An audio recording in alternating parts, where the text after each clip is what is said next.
Eh bien, le bonjour à YouTube pour ma deuxième vidéo. Alors tout d'abord, je tiens à vous remercier pour les retours. C'était très bien. J'ai eu pas mal à peu près 70 vues, donc c'est pas mal. Je reçois un deuxième invité aujourd'hui. Il s'agit de Blow ou Mathieu. Bonjour. Bonjour, bonjour. Tu t'appelles évidemment Mathieu. Tu es supporter de Dunkerque. Donc vas-y, je te laisse te présenter un petit peu comment tu t'appelles, quel âge as-tu, etc. Pourquoi tu es supporter de Dunkerque également. Ok, ok. Je m'appelle Mathieu, j'habite en Sarthe, sachant qu'avant j'ai habité pendant 9 ans à Dunkerque, donc ce qui explique un peu ma passion pour cette ville vu que j'y ai grandi et j'ai décidé d'y aller plus de 3 ans. Donc au moment où j'ai quitté Dunkerque, c'est un peu dommage. Ma passion envers le foot et la ville, et c'est à partir de ce moment-là que j'ai commencé à suivre le club quand ils évoluaient encore en national. Ok, très bien. Cette saison, Dunkerque, pour mon plus grand plaisir évidemment, a terminé 19e de Ligue 2, donc relégué en national. Qu'est-ce qui n'a pas marché d'après toi cette saison? Ce qui n'a pas trop marché, on peut pas rejeter la faute sur l'attaque qui a été franchement monstrueuse avec Chokunte en première partie de saison et Diane en deuxième partie de saison. Je pense que notre point faible était la défense qui était clairement instable, car on avait un très bon gardien derrière qui nous sauvait, que ce soit Vachou ou Axel Maraval quand Vachou était blessé. Et malheureusement, la défense était soit forte à certains moments ou des fois était trop faible, vraiment trop faible, on se faisait pulvériser sur 6-7 matchs continus comme en fin de saison. Oui, oui, c'est vrai qu'en fin de saison, par rapport à d'autres clubs, Dunkerque a pris très très peu de points. Dans la course au maintien, c'est difficile de se maintenir en ne prenant pas de points. Euh, Bah, oui. oui, vas-y, dis. Ok. Justement, tu parles de l'attaque. Alors moi, je suis pas du tout d'accord. Dunkerque a fini pire attaque de Ligue 2. 28 buts inscrits. Euh, Ah, Bah oui, pire attaque de Ligue 2, 28 buts inscrits. Alors malgré donc le recrutement de, donc tu avais dit aussi de Chokunte, qui avait marqué pas mal de buts, l'ancien Canet, aussi le recrutement de Nian de Sochaux, qui est arrivé en prêt, mercato d'hiver. Mais il y a toujours eu, c'est quand même 28 buts en 38 matchs, c'est très peu. J'avais vu le match contre Amiens au stade Marcel Tribut de Dunkerque, où Dunkerque avait eu beaucoup d'occasions sans marquer. Il y avait eu 0-0 à la fin contre une équipe d'Amiens qui était en vacances pratiquement. Toi, tu me dis le contraire. Qu'est-ce qui se passe en réalité? en réalité, c'est que l'attaque est beaucoup plus prolifique que la défense au sein du club. Au sein du club. C'est vrai que si on compare au reste des clubs de Ligue 2, on n'est pas comparable à, enfin même de là à un Rodez ou un Nancy qui est encore derrière nous. Mais on a quand même une attaque qui était présente. La moitié des buts de Dunkerque, c'est l'attaque qui l'a mise, la plupart. Il y a très peu de buts qui ont été marqués par des défenseurs ou des milieux de terrain. Et la plupart, comment dire, la plupart des occasions se sont faites tout seuls via les attaquants. C'est pas la défense ou le milieu de terrain qui a aidé Dunkerque à marquer les buts. Je parlais plus au sein du club tout de même. Oui, oui, oui, je vois. Après, là, si je vois les stats de la Ligue 2 du coup. Donc Dunkerque, pire attaque. Ensuite, on a Nancy avec 32 buts inscrits. Rodez, comme tu disais, 32 buts inscrits. Et après, on passe sur du Quevilly, Valenciennes, voilà. Enfin, pour moi, ça reste pas très prolifique, même si, comme tu dis, ce sont uniquement les attaquants qui marquent. Pour se maintenir, c'est très peu. C'est sûr qu'on voyait, même 10 journées avant la fin, on savait très bien que pour l'USL Dunkerque, ça allait être très dur de se maintenir, voire même injouable. Et franchement, on l'a bien vu lors des 3 dernières journées. Là, on avait encore les possibilités que c'était vraiment fini, qu'on ne pouvait plus rien faire. Malgré le fait qu'on avait fait en début de partie de saison, je ne me souviens plus trop de la période, vers octobre-novembre, si je m'en souviens. On avait fait une belle période quand même de victoire et de match nul, d'invincibilité. On était quand même réussi à sortir de la zone rouge, mais on y est vite retourné après 4-6 matchs. C'est très rapide. On faisait des petites sorties de zone rouge pour y retourner hyper rapidement, et malheureusement, on n'a pas été assez bon solidement. Ouais, tout à fait, oui. Donc retour en national, 2 ans après la montée en Ligue 2, est-ce que ce sera bénéfique pour l'avenir de Dunkerque ou le contraire? Franchement, c'est très dur à savoir, vu qu'on sait que, comme tout le monde le sait, la plupart des clubs de Ligue 2 qui descendent en national, c'est très dur de se relever. On a bien vu avec un Chambly encore cette année qui est relégué, je crois, alors qu'il venait de Ligue 2. Châteauroux n'est pas forcément remonté encore cette année. On voit beaucoup de clubs qui descendent de Ligue 2 en nationale qui sombrent par la suite dans la nationale, ou voire même on les voit descendre en national 3, national 2. C'est très dur de rester en national quand on descend. Surtout qu'on sait que cette saison va être très dure vu que les 5 derniers sont relégués de national. Donc, comme je l'ai dit sur le serveur, il faut vraiment arriver à terminer entre la première place et la 13e place. Donc, ce qui n'est pas forcément facile pour un club qui descend de Ligue 2, vu qu'on reconnaît le niveau de championnat national qui peut totalement choquer une équipe de Ligue 2. Donc on peut... Après, c'est mon avis personnel. Je trouve qu'une équipe de Ligue 2 qui arrive en CFA, ça voit la différence de niveau et ça peut les perturber. Et c'est comme ça que je trouve que beaucoup d'équipes sont après. Et après, ça peut être du bien aussi parce qu'on serait resté en Ligue 2, sachant qu'il y a les 4 clubs qui descendent cette année, je crois que c'est ça. Oui, c'est ça. Et ça aurait été aussi dur de se maintenir en Ligue 2 qu'en National. Donc c'est un bien pour un mal.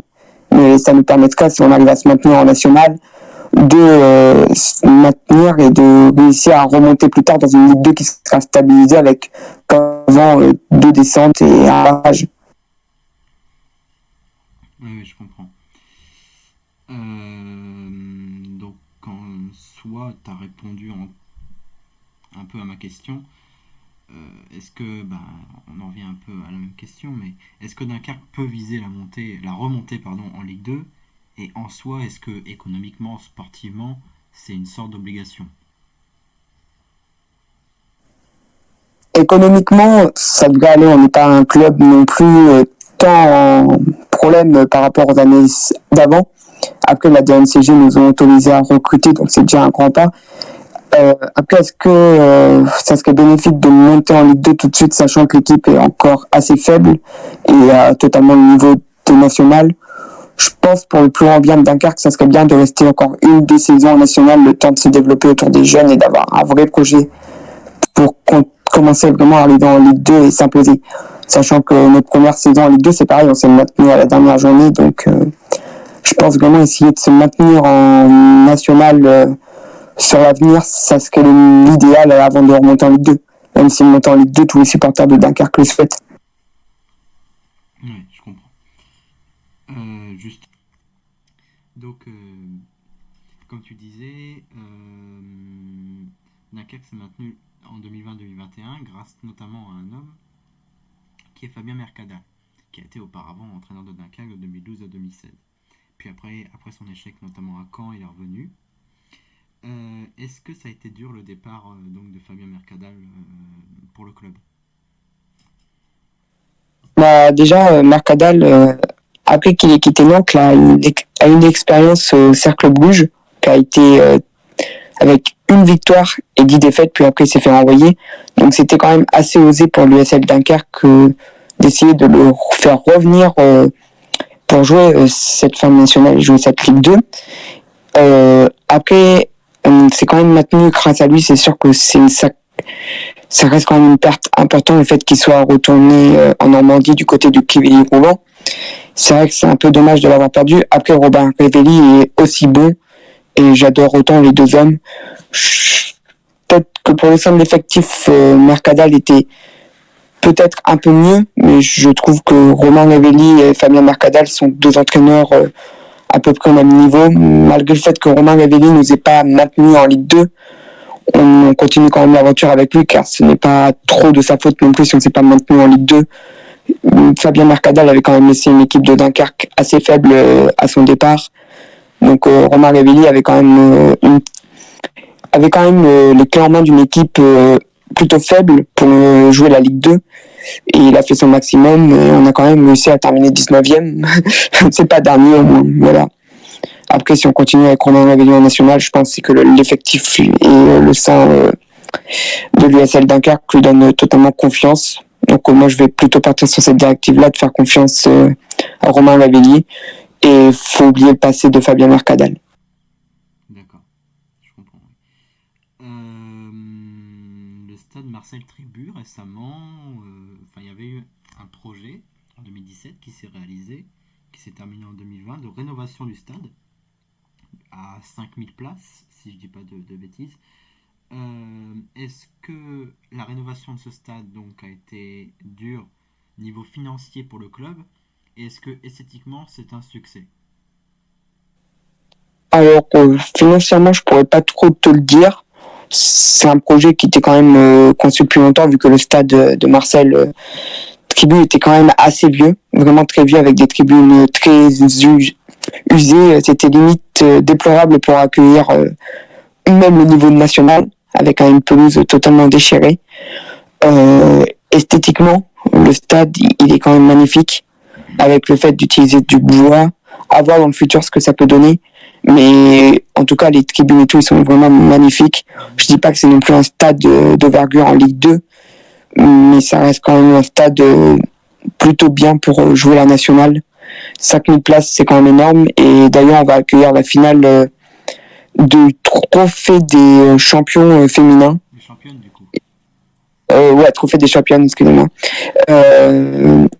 Donc je pense que c'est pour bien montrer que le stade est quand même sympa. On n'aurait pas accueilli ce trophée-là au Bled. Et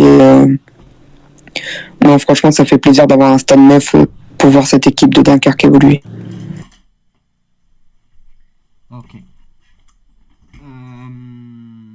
Très bien. Enfin, pour moi, c'est pas du tout un succès, hein. Vraiment, pour moi, j'ai vu quelques photos. Après, peut-être que c'était des vieilles photos, mais j'ai vu un stade assez vieillot, etc. Bon, après, chacun son avis, évidemment.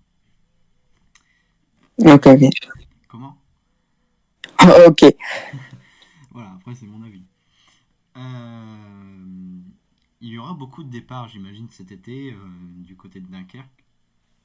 Notamment, si j'en cite qu'un, c'est Malik Chokunte qui est en fin de contrat, après à voir s'il prolonge ou pas.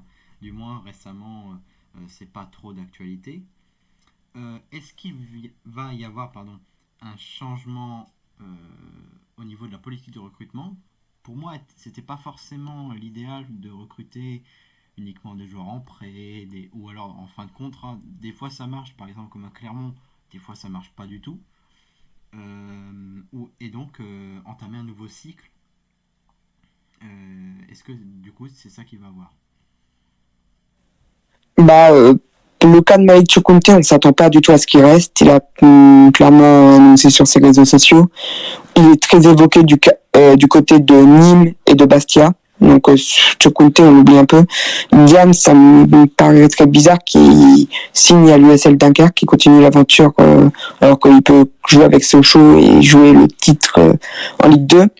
Après, on sait qu'on a prolongé Dembatiam et l'Everton Pierre. Donc c'est plutôt pas mal l'Everton Pierre pour le futur, parce qu'il est encore assez jeune de son âge. Bodo, il est parti, donc ça reste quand même un cadre qui était là depuis longtemps. Il a connu la CFA, et ça faisait quand même assez longtemps qu'il était là, donc c'est un peu dommage de le voir partir, après on peut le comprendre. On a déjà fait 2 nouvelles recrues, donc le mercato de Dunkerque est déjà plutôt bien engagé, malgré le fait qu'on ait perdu un crack, Salama, qui est parti s'engager du côté de l'Angesco. Après ça, on s'y attendait depuis longtemps. Et clairement, notre objectif de recrutement, ça se voit, c'est de recruter des joueurs de National 2, et essayer de voir si on peut pas recruter des joueurs en manque de temps de jeu en Ligue 2. Mais on vise pas forcément que la jeunesse du côté de Dunkerque. Oui, on vise aussi l'expérience pour justement essayer de cadrer les jeunes qu'il y a déjà. Exactement, beaucoup d'expérience on cherche à Dunkerque. Quand tu regardes les centres de l'effectif, c'est pas non plus un effectif avec beaucoup de jeunes. Oui, oui. Un peu comme la plupart des clubs de Ligue 2, à part bien sûr les gros centres de formation, enfin les gros clubs avec beaucoup de jeunes comme Sochaux par exemple. Mais la plupart des clubs de Ligue 2 ont beaucoup de joueurs vieillissants. Des fois c'est bénéfique, des fois ça marche pas. Voilà. Après, si derrière il y a de très bons jeunes, pourquoi pas. Euh, Après, oui, vas-y.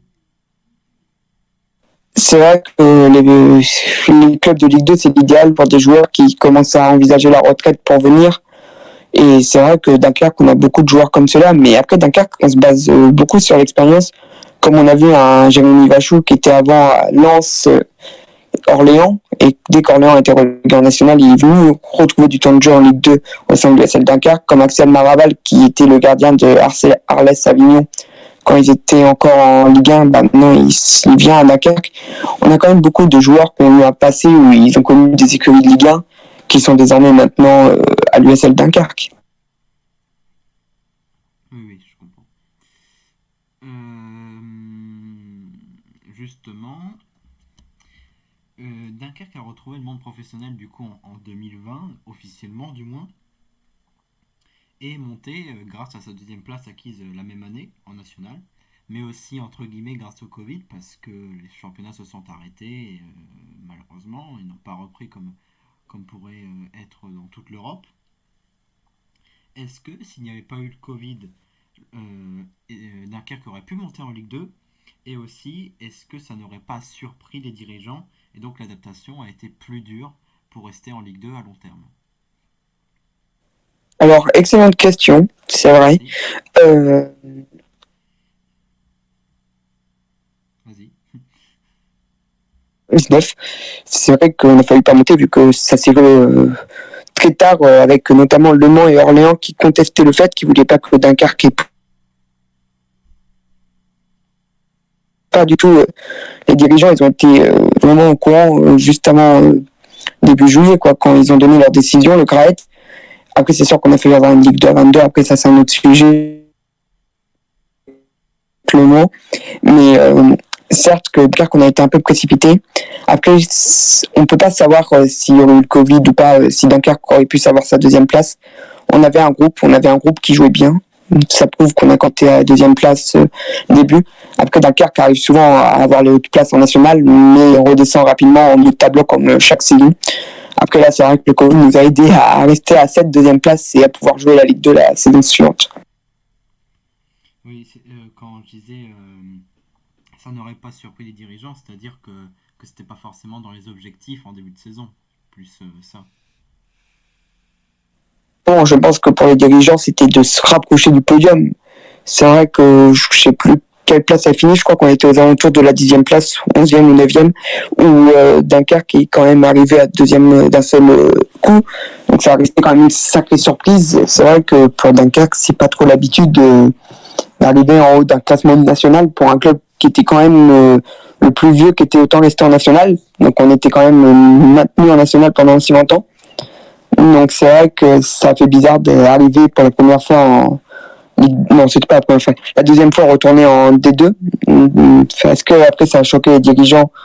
C'est vrai que quand tu joues un championnat, tu vises toujours le meilleur. Donc tu peux t'y attendre.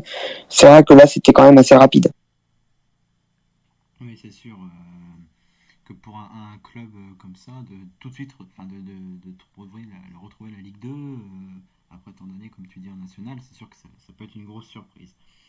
Euh, Penses-tu que si Dunkerque éventuellement remonte donc en Ligue 2, peut-il s'installer à long terme grâce potentiellement à des changements en interne et donc s'installer à long terme en Ligue 2 et donc pourquoi pas aller chercher la montée dans 10 ans, même un peu moins.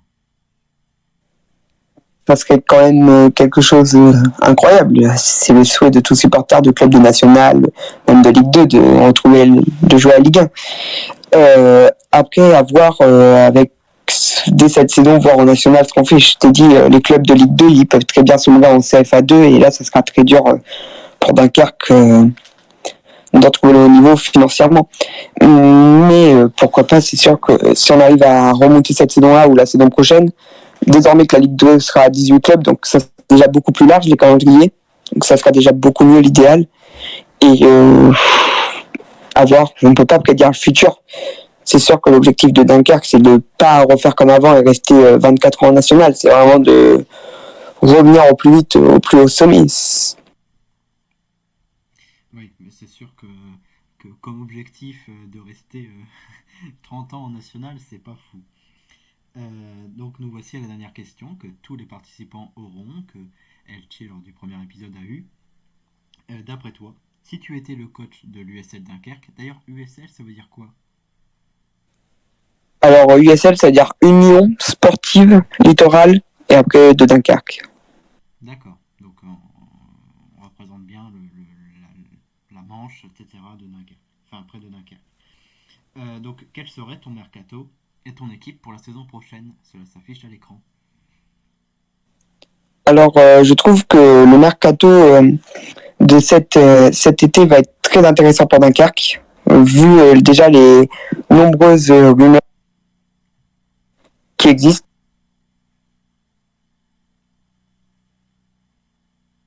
Excuse-moi, j'ai enlevé appuyer sur le bouton. Alors, pour l'effectif, c'est vrai que le mercato a déjà bien commencé.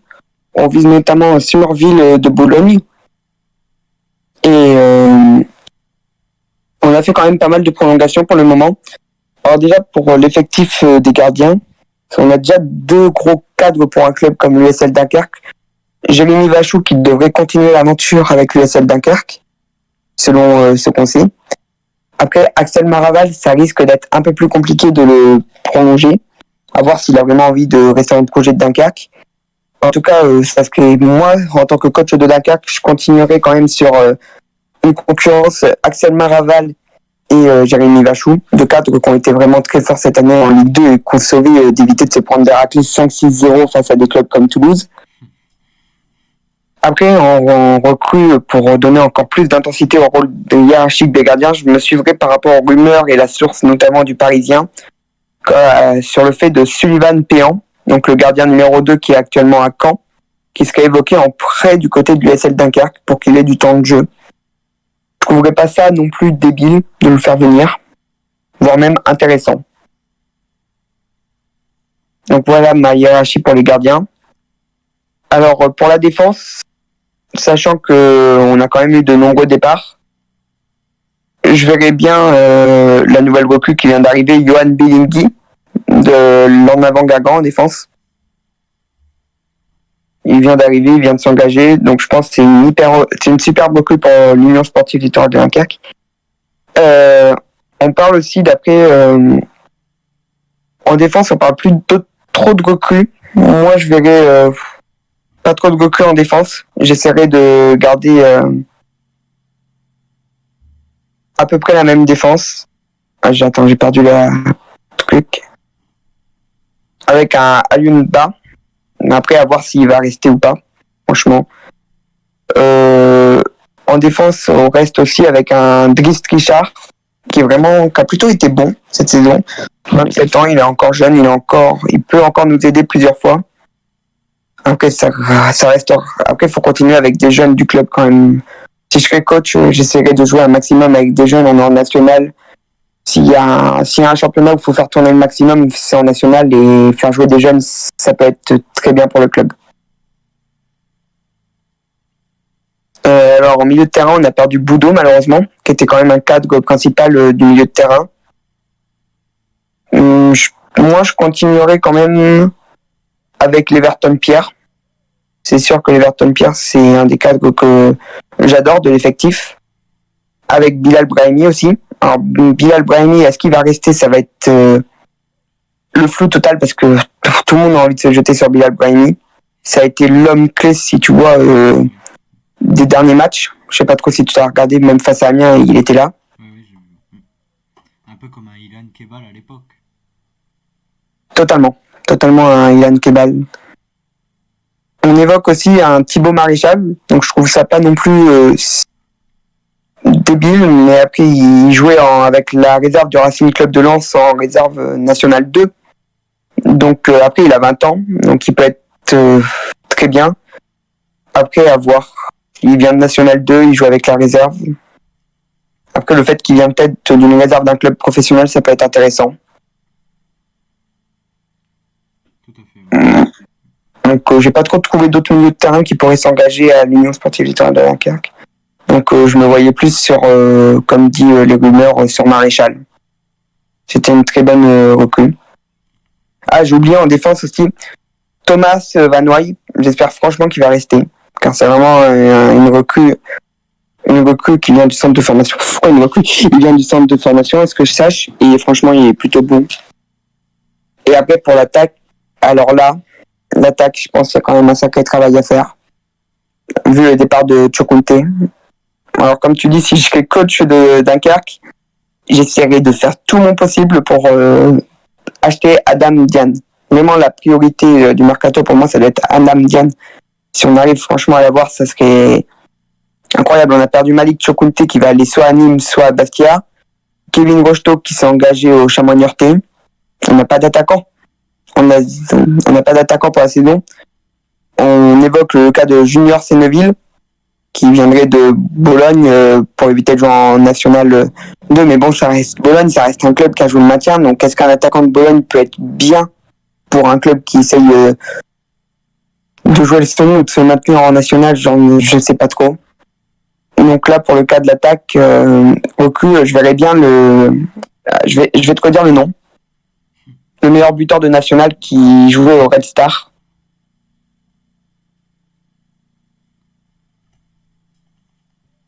Je vais regarder aussi. Championnat national.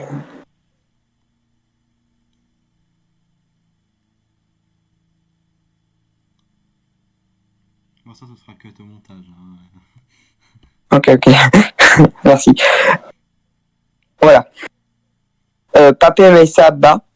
Évidemment. Donc, hein? Non, mais rien. Okay.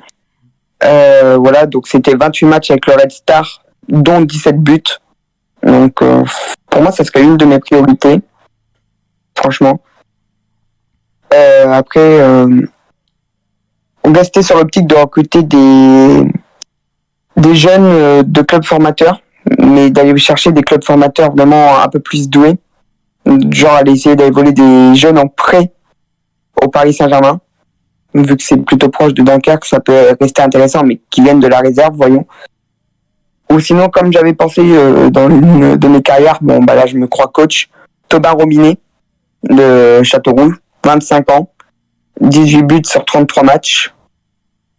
C'est aussi l'un des meilleurs buteurs de Ligue de Nationale, donc il peut aussi avoir envie de s'engager avec une équipe qui vient juste de descendre de Ligue 2. Donc vraiment, mon attaque se parait sur Pape Meissa Ba, Tobin Robinet et Nian, si on arrive à l'avoir. Robinet, c'est celui qui jouait à Sochaux avant, je crois.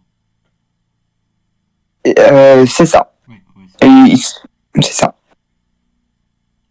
Parce que je me souviens d'un match de Coupe de France où Sochaux avait battu Amiens 6-0, je m'en rappelle. Et je crois qu'il a mis un doublé ou un triplé. Qu'est-ce qu'il est incroyable ce joueur. En fait, pas du tout. Il a sombré en national à Châteauroux.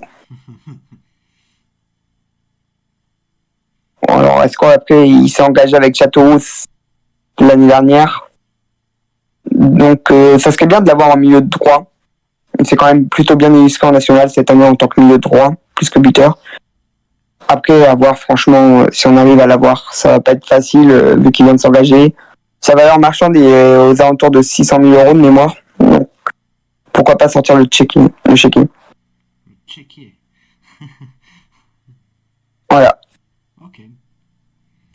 C'est tout pour ton équipe. Après, je tournerai avec les jeunes qui sortent de centre de formation, les joueurs qu'on a déjà. C'est vrai que l'attaque c'est ce que je te dis, l'attaque est plutôt vide. Sinon, après, on a encore Maouga, Semido. Mais sinon, Salama, Rocheteau, Chokunte et Niad à voir. Vraiment, ils sont partis, quoi. Ils nous ont laissé avec une attaque faible. C'est pour ça que je te dis que viser le titre de national, ça va être risqué. Quand je te disais que le plus gros chantier au début de vidéo, c'était vraiment la défense. C'est le problème avec Dunkerque, là, pour le championnat national, c'est qu'il faut refaire une défense, mais on n'a plus d'attaque. Donc, il faut se focaliser sur l'attaque avant la défense. et essayer de faire confiance aux recrues de Dunkerque en défense et voir ce que ça peut donner. D'accord. Ouais, je vois. Après, ouais, en attaque, Chokunte est en fin de contrat, Nian c'était un prêt, donc c'est sûr que se baser sur eux, quand ils étaient donc l'an dernier en Ligue 2, c'est bien, mais automatiquement, s'il y avait une descente, ils allaient partir, donc c'était un peu con de se baser sur eux, pour moi.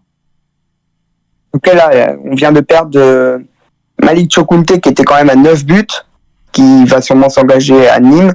Kevin Rocheteau qui avait marqué 5 buts, qui s'est engagé au Chamonix-Niortais. Bilal Brahimi qui avait marqué 3 buts, à voir s'il va rester, mais bon, il est courtisé par beaucoup de monde. Adam Alian, il nous a quand même inscrit 3 buts. On ne sait pas s'il va prolonger. Donc ça reste très très compliqué. Et pareil, au niveau des meilleurs passeurs, Ouada est parti. Aaron Gomis, il va retourner sûrement à l'Amiens. Ça, faut que tu me le dises. Certaines rumeurs disaient que, comme quoi, enfin, il allait revenir, du coup, automatiquement, il allait pas rester à Dunkerque, mais comme quoi, il resterait pas. Donc ça reste les gros cadres de la saison dernière va être plutôt très dur. Après, si on peut garder Bilal Brahimi qui a été quand même dans le 11 de la révélation des joueurs en Ligue 2, c'est vrai que ça serait l'idéal quoi, d'avoir Bilal Brahimi. Je pense que ça peut être vraiment le centre et l'avenir des jeunes à Dunkerque. Ça peut être vraiment celui qui peut encadrer les futurs jeunes de Dunkerque. Montrer l'exemple. Après, si ça fait comme une Kebal, c'est-à-dire qu'il fait une très bonne saison, puis après il s'en va chez un club de Ligue 1, il avait été vendu à peu près combien Kebal du côté de Reims? Je vais te le dire. Je m'en souviens plus.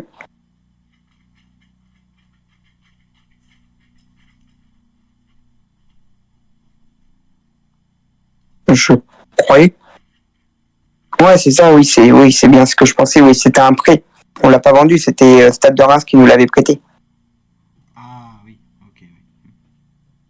Oui, le Stade de Reims, on est un peu en partenariat avec eux. Ils nous ont fait des prix, bon, pas trop cette saison, je crois que même zéro. Mais avec le Stade de Reims, on joue souvent des matchs amicaux contre eux. Ouais. Oui, en fait, il était à Reims et puis il a explosé à Dunkerque. Ok, je vois. Oui, c'est ça. Ok, très bien. C'est terminé pour ton 11. Bah, mon 11, voilà, je vais t'envoyer l'équipe après quand il sera totalement fini. C'est ce que je t'ai dit, j'étais un peu trouble au niveau attaque. Ouais, ok. En tout cas, c'était très bien. Si tu as un dernier mot, je te laisse la parole pour la fin de la vidéo. Bah, franchement, on espère vraiment que Dunkerque va revenir en Ligue 2. C'était pas un club très suivi en Ligue 2. Il y a très peu de supporters de Dunkerque en France. La plupart sont dans le Nord. C'est vrai que moi, je suis l'un des rares supporters de Dunkerque qui habite assez loin de Dunkerque. Donc, c'est plutôt compliqué pour aller voir le match. Après, je suis un peu content que Dunkerque soit revenu en national car ça va me permettre d'aller voir le match au MMA Arena, donc au stade de la ville à côté de chez moi, au Mans FC.